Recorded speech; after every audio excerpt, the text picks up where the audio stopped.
Vamos continuar então a análise aí dos incisos do artigo 5º da Constituição.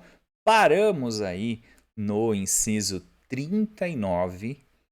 Nós estamos fazendo aquela leitura seca, né? A leitura e interpretação do próprio texto da lei, que é o que mais cai nas provas da maioria dos concursos públicos, só se você for para um concurso muito específico que cai doutrina, cai essas jurisprudências. Se não é o seu caso, se você está querendo fazer TJ, defensoria e outros concursos de nível médio ou até de nível superior, que cai mais a interpretação do texto mesmo legal, a letra de lei, é isso que nós estamos fazendo. Lendo e interpretando para poder tentar gravar a ideia. Né? Nós paramos aqui no 39. Estamos falando alguns incisos sobre a parte do direito penal, do direito criminal, que para você que vai prestar TJ é muito importante. Tem lá direito criminal que nós vamos ver, os crimes contra a administração pública, os crimes contra a justiça e o processo penal também, né? Citação, as partes do processo penal, procedimento comum, procedimento sumaríssimo, procedimento do tribunal do júri, os recursos. Nós vamos ver isso quando for estudar processo penal. Tá? É uma área que eu gosto muito, então por isso que eu me empolgo. Então, vamos lá. 39. Não há crime sem lei anterior que defina, nem pena sem prévia cominação legal. Esse aqui é um princípio muito antigo, já desde o direito romano, sobre a questão do direito penal. Ele tem que estar o quê? Definido em lei. Só que é lei anterior aqui, ó. Só vai existir crime. Olha o que ele está querendo dizer. Gente, só vou poder dizer que alguma coisa na sociedade ela é crime se ela estiver prevista numa lei, se tiver definido, né, em uma lei anterior, antes do fato. Não adianta eu fazer o fato hoje e criar uma lei amanhã para poder punir esse fato de hoje. Entendeu? Eu tenho que fazer o contrário. Eu crio uma lei hoje, aí o fato acontece semana que vem. Aí beleza, aí é crime. Aí é crime. Eu tenho que ter uma lei anterior ao fato para poder dizer que aquele fato é crime. Então, por exemplo, andar nu na rua é uma contravenção. Usar camiseta florida na rua é crime? Não. Por quê? Porque a lei não diz isso. Agora, o exemplo é bem escalafabético, é um exemplo bem grotesco mesmo, né? Usar camisa florida é crime? Não. Por quê? Porque a lei diz que não é. A lei nem diz nada. Então, se eu sair na rua hoje com uma camisa florida, tipo aquelas bem falcão mesmo, eu tô cometendo crime? Não, eu tô cometendo algum atentado contra a estética aí, né? Mas crime não é. Crime não é. Agora, digamos que você vai lá, vire deputado, vire senador ou senadora, propõe a lei, os outros senadores e os outros deputados falam, é mesmo, né? Vamos transformar isso em crime. Pô, votam, transformam em crime, o presidente vai lá, sanciona, pronto. Virou crime. Aí você sai com a camisa no outro dia. O que acontece? Crime. Você vai responder por crime. Então, o crime, ele é aquilo que a lei diz ser. Se não está na lei, não é crime. Essa que é a ideia. O exemplo é ridículo, mas é para você gravar essa ideia de que se está na lei, se a lei diz que é crime, é crime. Você pode até concordar ou não, mas vai responder como crime. Por exemplo, até um certo tempo atrás, o adultério, a traição, era considerada crime. Era considerada crime. Então, quem praticava o adultério durante o casamento praticava um crime. Beleza, hoje em dia já não é mais. A lei deixou de existir. Quer ver um outro exemplo? Um exemplo que existe ainda hoje. A poligamia. No Brasil, você não pode ter a poligamia. Poligamia é considerada uma contravenção, se eu não me engano. Não lembro se é um crime ou se é uma contravenção, mas Nós não podemos ter a poligamia no Brasil. A lei determina isso. Entendeu? Então, se você praticar a poligamia hoje, você está praticando um ato ilícito. Essa que é a ideia. Tá? Agora, se essa lei deixar de existir, aí beleza. Aí a prática do ato não importa mais como crime. Então, crime é aquilo que a lei determina como sendo crime. Certo? E para ser um crime, é porque tem pena. Vai ter alguma consequência. A consequência é uma pena. Seja uma pena de prisão, seja uma pena de perda de direitos, seja uma pena de multa. Alguma pena vai ter. Essa pena também tem que estar na lei. Não adianta nada eu falar assim, sair de camisa de rosa de bolinhas amarelas com uma flor estampada nas costas é crime. Se eu não dizer, tá, mas qual que é a consequência? Vou fazer o que com essa pessoa? Vou prender? Vou multar? Vou restringir direitos? Não adianta nada eu dizer o fato e dizer que aquele fato é crime se eu não combinar a pena. Então é isso que está querendo dizer aqui. Eu estou dizendo de uma maneira muito simplista. Se tem alguém aí do criminal que estiver assistindo esse vídeo, deve estar rolando, ou rolando de rir, ou rolando de raiva, querendo me matar. Mas eu estou simplificando para poder qualquer pessoa entender que no Brasil, crime é aquilo que a lei determina que é como crime. O que está determinado na lei. Aquela conduta, exatamente aquela conduta que está determinada na lei. Bom? Vamos lá. Estão 39 e 40. A lei penal não retroagirá. Isso é importante. A irretroabilidade da lei penal. Salvo para beneficiar o réu. Vamos entender uma coisa. Como eu falei que o que é crime tem que ter lei anterior, a ideia é essa. Eu faço uma definição do que é crime. Se o fato acontecer depois, ele se encaixa aqui. Tá. Aí, se o fato aconteceu aqui e eu crio uma outra lei penal, ou eu pioro a lei penal, vamos dizer que, o crime você comete um crime pequeno, você furta uma caneta, eu não lembro qual que é a pena do crime de furto, mas faz de conta que o crime de furto é um crime de 4 anos. 4 a 6 anos, acho que é de 2 a 6, eu não lembro. Tá bom, 6 anos é a pena máxima de um crime de furto. Eu acho que eu estou exagerando, acho que não é tudo isso não, mas passamos de conta, faz de conta. Aí você cometeu o crime hoje, furtou hoje. Hoje, a pena máxima seria 6 anos, por exemplo. Tá. Aí você já tá ali, tá sendo julgado, condenado, tal. Aí, mês que vem uma lei dizendo que o crime de furto agora vai piorar. Vai ser pena de 15 anos. Eu posso retroagir para você e falar, tá vendo? Você cometeu furto, agora é 15 anos. Não posso. Essa que é a ideia. Eu não posso piorar a sua situação. Se você cometeu o fato antes, na época que o crime era só 6 anos, se depois piorar a situação, eu não posso retroagir para você. Agora, e se melhorar? E se ao invés de 6 anos, daqui 1 ano, a lei vem e fala, não, olha, o crime de furto agora, ele é pena máxima de 3, não é mais 6, agora a pena máxima é 3. Pode retroagir? Aí pode. Aqui, ó. Salvo, né, exceto, se beneficiar o réu. Se for um benefício para quem foi condenado. Tá bom? Essa aqui é a ideia do inciso 40. 41.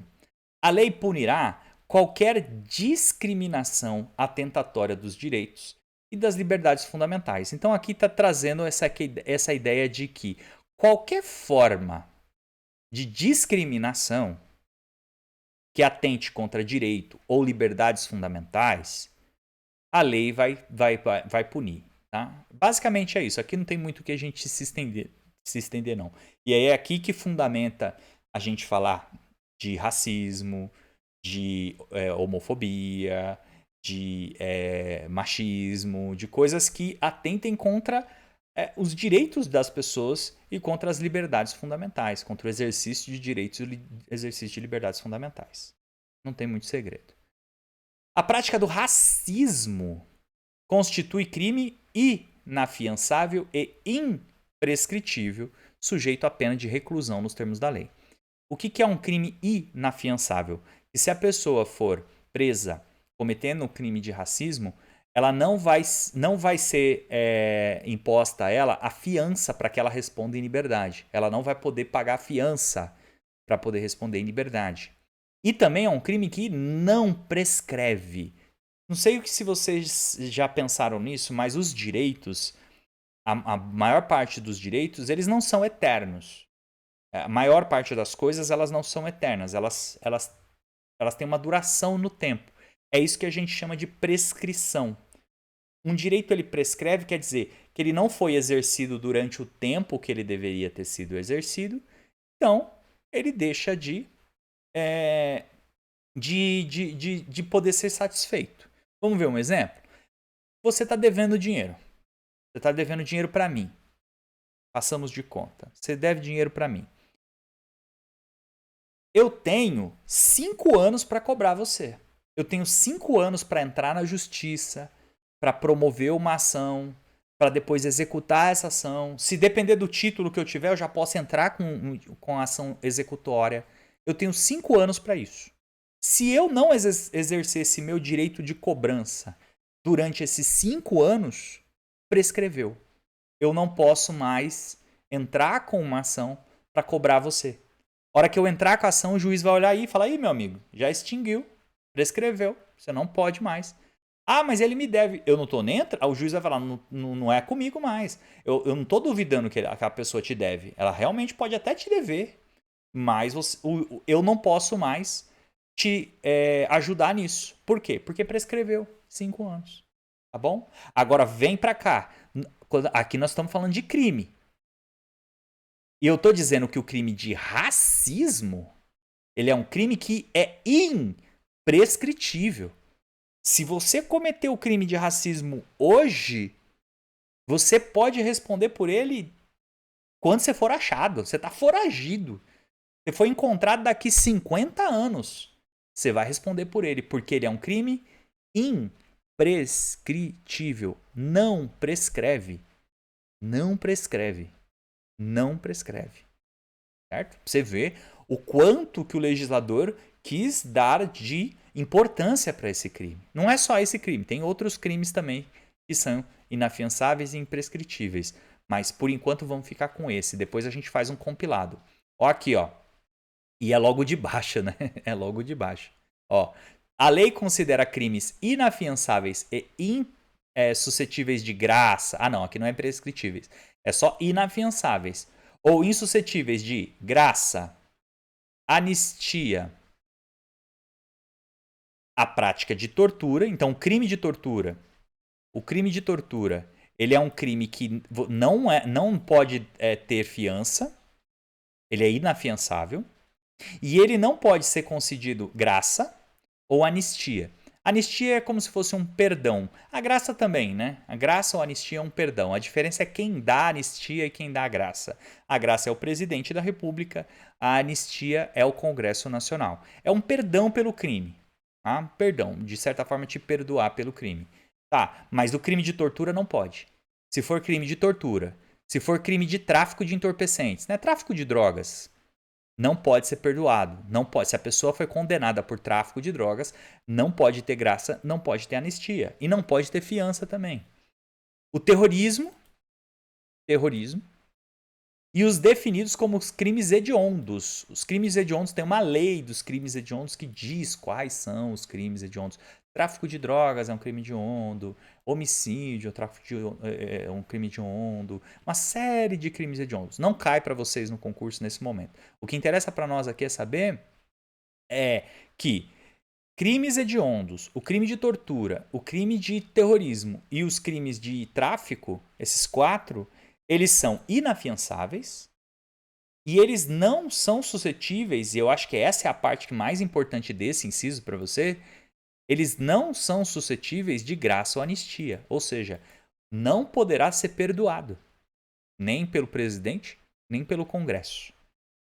Bom, são crimes inafiançáveis, não tem fiança, e insuscetíveis de graça ou anistia. Quais? Tortura, terrorismo, tráfico ilícito de entorpecentes, né, drogas e afins, e os crimes considerados crimes hediondos. tá bom? Constitui crime inafiançável, sem fiança, e imprescritível a ação de grupos armados. Galera aí, os Esquadrão da Morte, lembra do Esquadrão da Morte? Alguns policiais, militares que se juntaram aí para poder fazer algumas chacinas aí nas periferias de São Paulo. Acontece ainda em algumas questões, civis ou militares, contra a ordem constitucional e o Estado democrático. Então, também é considerado um crime imprescritível e inafiançável, assim como o racismo. Beleza. Nenhuma pena, se a pessoa foi condenada, nenhuma pena passará da pessoa do condenado. Ou seja, se eu fui condenado, eu não posso transferir a minha pena para o meu pai, para o meu irmão, para o meu filho. Eu não tenho filho, mas façamos de conta. Para alguém. E fala assim, eu te dou 10 mil reais para você assumir essa pena para mim. Vai lá, aceita? Não pode, no Brasil não existe isso. Tá? Então não pode passar da pessoa do condenado. Podendo a obrigação ser de reparar o dano e a decretação das perdas dos bens ser, nos termos da lei, estendidas aos sucessores contra eles executados até o limite do patrimônio transferido. Essa segunda parte aqui cai bastante. Essa primeira aqui, é como se nós estivéssemos falando do direito penal. Agora aqui, quando eu falo de reparação do dano, obrigação de reparar o dano, nós estamos falando de, por exemplo, uma pena civil. Você, de repente, está devendo muito dinheiro na praça, está devendo, sei lá, mais de 500 mil reais aí. E aí entram com uma ação, esse processo está rolando, e no meio desse caminho você morre. Você falece. Acabou então, morri, não devo mais para ninguém. Sim, os seus herdeiros, os seus sucessores, eles vão ter que pagar essa dívida. Mas em qual é o limite? O limite é o valor do patrimônio transferido. Então, se você estava devendo R$500 mil, mas você deixou de bens para os seus herdeiros apenas R$300 mil, o limite do reparação de danos vai ser só R$300 mil. Por quê? Porque foi isso que você deixou. Não vai invadir o patrimônio dos seus herdeiros. Vai invadir apenas o patrimônio que foi transferido. Tá certo? Então essa que é a ideia aqui, a reparação de danos. E isso vai aparecer de novo para nós lá em processo civil, quando a gente for falar de processo civil. Quando a gente for falar também do Estatuto do Servidor, também volta a falar sobre isso aqui, sobre a reparação de danos, a herança da reparação de danos. Então, Estatuto do Servidor não, desculpa. A Lei de Improbidade Administrativa, é porque tem a ver com o Estatuto do Servidor. Se você foi condenado a reparar um dano e falece, você deixou bens, a reparação desse dano vai ter que ser no limite da herança. Não pode extravasar a herança. Agora, se for o contrário, se a reparação do dano for 300 mil e você deixou 1 milhão, não vai invadir 1 milhão, vai pegar só os 300 mil. Os outros 700 mil vai ser dividido pelos herdeiros. Essa que é a ideia, entendeu? Vamos lá. A lei regulará, então quer dizer, a Constituição dizendo assim, não vai ser eu, quem vai regular vai ser a lei, vai ser criada uma lei para regular a individualização da pena. Quer dizer, as penas, a individualização da pena vai ter que estar na lei. Aí a gente tem várias leis que pensam nisso, né? A própria lei civil na reparação dos danos, o próprio Código Penal que fala qual o crime e qual a pena. É a lei que diz qual é a pena. E quais são as penas que nós podemos ter aqui no Brasil? No Brasil, quais são as penas que nós temos? Privação de liberdade, privação ou restrição de liberdade, que é as penas de prisão, né? Penas de prisão, reclusão ou detenção. Né? Perda de bens. Então, às vezes, você não é condenado a ficar preso, mas você pode perder os seus bens quando há uma reparação de danos. Né? Vocês vão ver bastante isso lá em improbidade administrativa. Uma das condenações é ressarcimento ao erário. Pode ser pena de multa. Prestação social alternativa é os serviços comunitários, né? Você prestar serviço comunitário. Pena de suspensão ou interdição de direitos. Às vezes, Quando tem lá, por exemplo, uma transação penal, lá no juizado especial, que nós vamos estudar também, uma das coisas que pode ser proposta é essa, é o direito de ser suspenso. Você, de repente, tem o seu direito de ir e vir. O juiz pode limitar. Ele pode limitar, ele pode falar, ó, você não pode sair de Guarulhos sem autorização judicial. Essa pode ser uma das formas de pena também. Você não pode frequentar certos lugares. Ah, aquele lugar ali você não pode ir. É uma pena também. Suspensão de direitos. Certo? Então essas são as penas possíveis no Brasil. Então quando vai pensar em pena no Brasil, ou é restrição de liberdade, ou é perda de bens, ou é multa, ou é prestação social alternativa, ou é suspensão ou interdição de direitos. Só. Tem pena de morte? Sim e não, mas não tá nesse rol. É que a pena de morte é uma exceção. Tem pena perpétua? Não. Tem pena de trabalhos forçados? Não. São essas aqui que nós temos. Aí ele fala aqui, ó, nesse inciso, não haverá penas, ou seja, quais as penas que não tem? Quais as penas que são proibidas no Brasil? Quais as penas que nós não podemos ter aqui? Pena de morte. Pena de morte.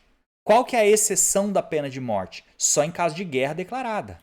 Se o Brasil entrar em guerra e você cometer um crime militar, por isso que está falando aqui, ó, os termos e tal, que vai falar sobre os crimes militares. Por exemplo, deserção. Se você cometer o crime de deserção, aí você pode sim sofrer a pena de morte. Mas é só um exemplo, tá? Mas se nós não estivermos em guerra, se não tiver uma guerra declarada com o Brasil participando, não pode ter pena de morte. Não haverá pena de morte.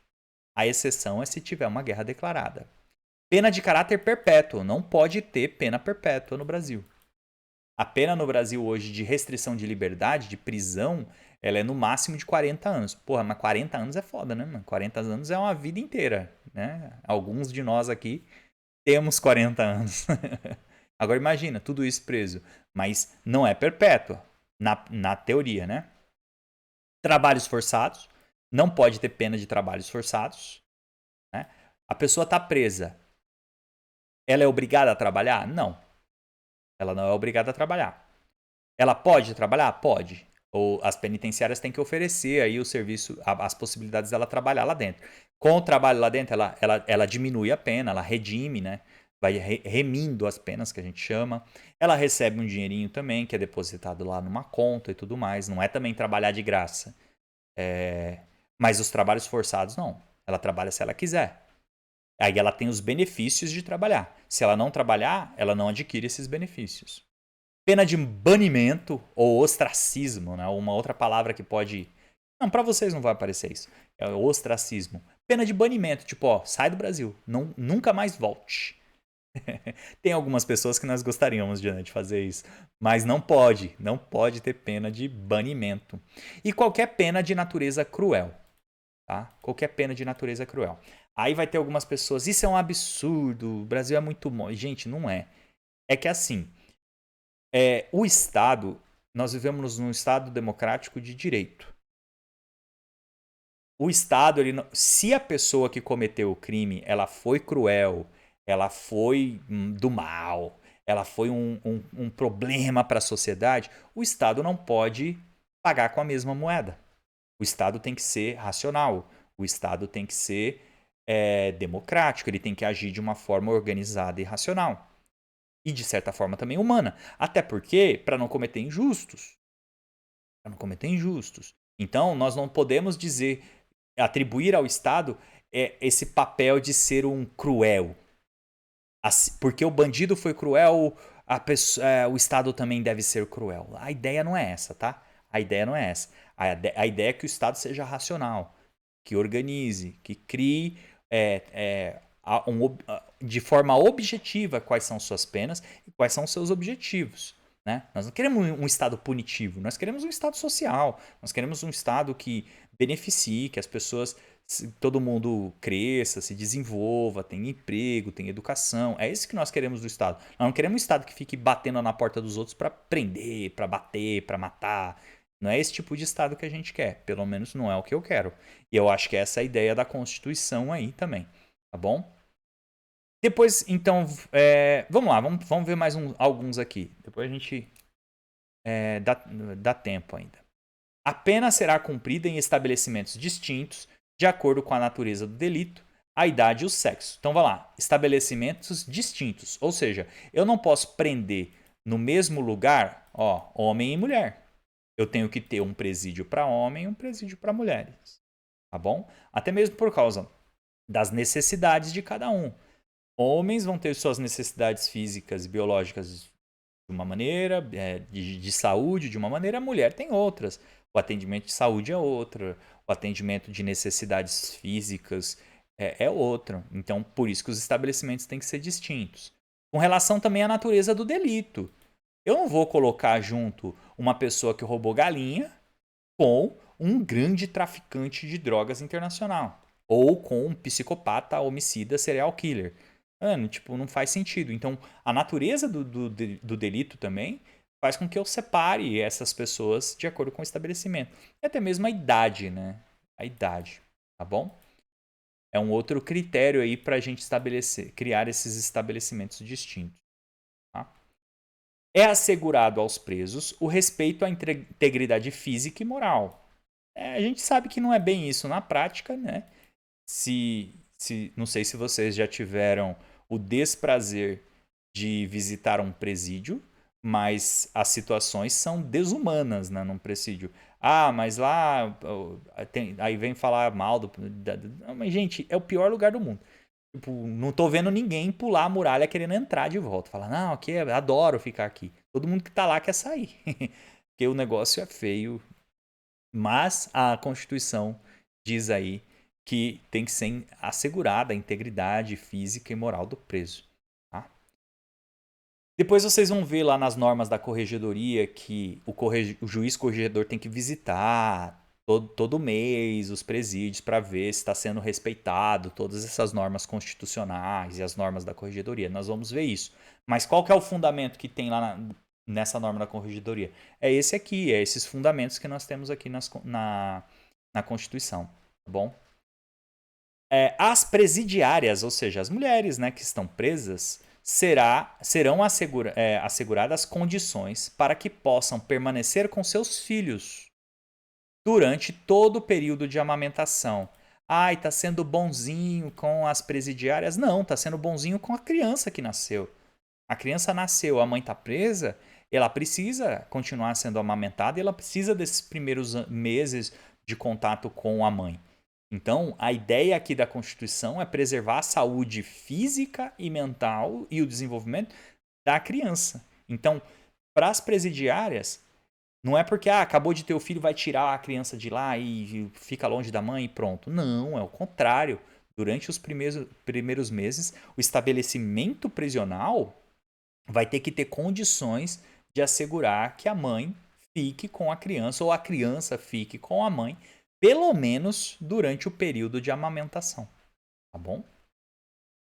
Nenhum brasileiro será extraditado. Esse vai ser o último de hoje, hein?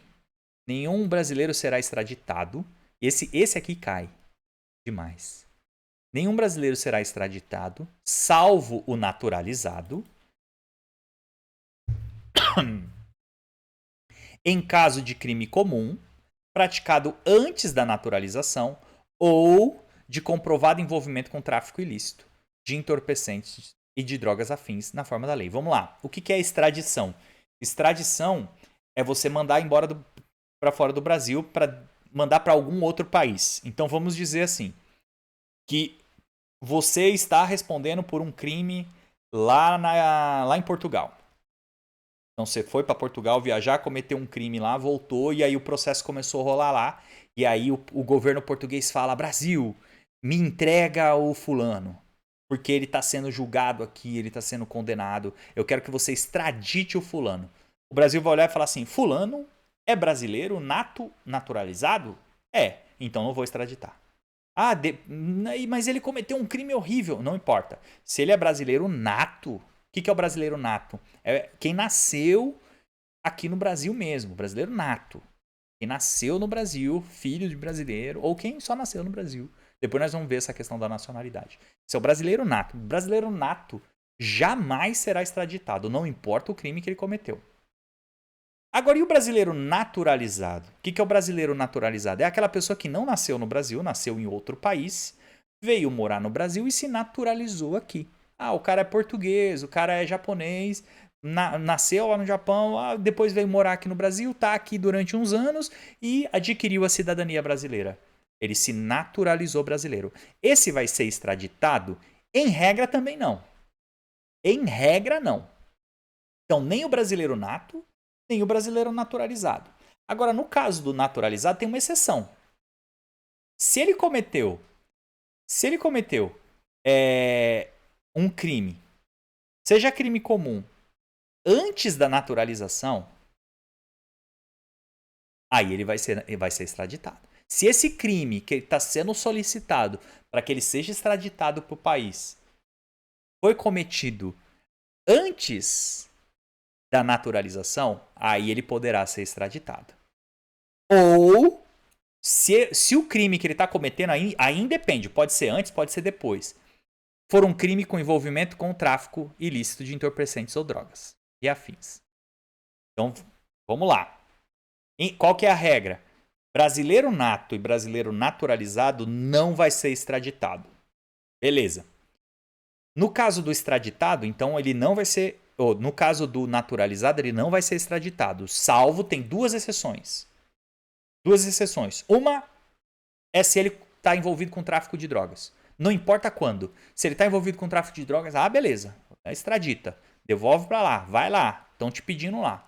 Beleza. O outro é crime comum. Não é tráfico de drogas. É qualquer outro crime. Crime comum. Só que para ser crime comum, esse crime tem que ter sido cometido antes da naturalização. Porque se o crime foi cometido depois da naturalização, aí ele fica no Brasil. Aí ele não pode ser extraditado. Essa que é a ideia. Essa que é a ideia. Ainda falando sobre extradição, tem o 52. Fala assim, ó, não será concedida extradição do estrangeiro. Ó, nós falamos do brasileiro nato, falamos do brasileiro naturalizado, agora tem o estrangeiro. Estrangeiro é aquela pessoa que nasceu fora do Brasil, que não é brasileiro, que está aqui no Brasil, mas que ainda não se naturalizou. Ele ainda é da outra... A cidadania dele é de outro país ainda. Ele não é brasileiro nem naturalizado. Então ele é considerado ainda estrangeiro. Tá. Esse cara pode ser extraditado? Pode. A regra é, esse aqui pode. Essa é a regra. Ele só não vai ser extraditado em que situação? Se o crime for um crime político ou se for um crime de opinião. O resto dos crimes pode ser... Qualquer um ele vai ser extraditado. Como assim? O que é um crime político? De repente está tendo lá uma disputa política no país dele lá, e aí ele vai lá e comete um ato que lá é considerado um crime político e ele foge para cá, para o Brasil. O Brasil vai extraditar? Não, porque o Brasil ele prevalece aquela ideia da democracia. Nessas questões políticas tem que haver o diálogo, tem que haver a diplomacia e não a criminalização. Né? Porque aí nós passamos por uma ditadura e a perseguição política sempre foi muito intensa. Né? Então por isso que nós defendemos essa liberdade política. A liberdade política não deve criminalizar. Deve ser discutido, debatido. Então, não, em caso de crime político, não vai ser extraditado. Ou crime de opinião. De repente, um país que tem muita censura, aí o cara é lá, um jornalista, ele vai lá e desce a lenha na sua opinião. Ou uma pessoa pública que vai lá e fala bastante. Aí ele vai ser julgado lá, ele foge aqui para o Brasil não vai extraditar. São só essas duas exceções de extradição para o estrangeiro. Então, qual que é a regra para o estrangeiro? Estrangeiro pode ser extraditado? Pode. Desde que seja crimes, qualquer outro crime que não seja crime político ou crime de opinião. Se é crime político ou de opinião, não vai ser extraditado. Agora, se for qualquer outro, aí sim vai ser extraditado. Tá bom? Beleza. Paramos por aqui, então. Depois a gente continua aqui do 53.